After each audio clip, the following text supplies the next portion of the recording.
Our coaches were always showing us every week kind of where we stood statistically in what we thought were important categories: turnover ratio, third down conversion rate, and red zone. You know, if you're good in those areas, you're probably winning games.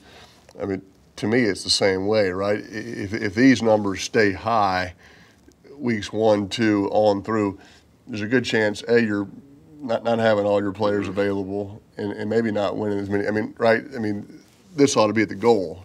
Correct, because if we're looking at how can we modify or how can we take a number down, you got to know what the number was. Right.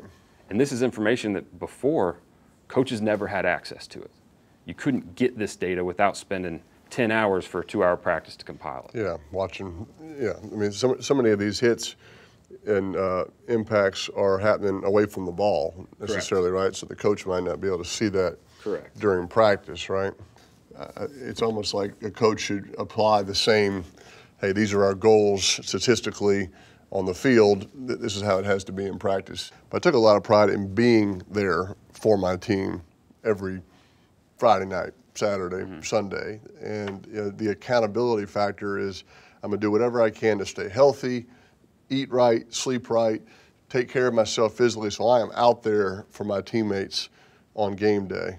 I wanted my teammates to be there for me. I wanted to be there for them. And so that right there is reason alone to change your techniques. You're obviously missing out on an opportunity to play. You're not there for your teammates. The player has to accept responsibility and change his techniques.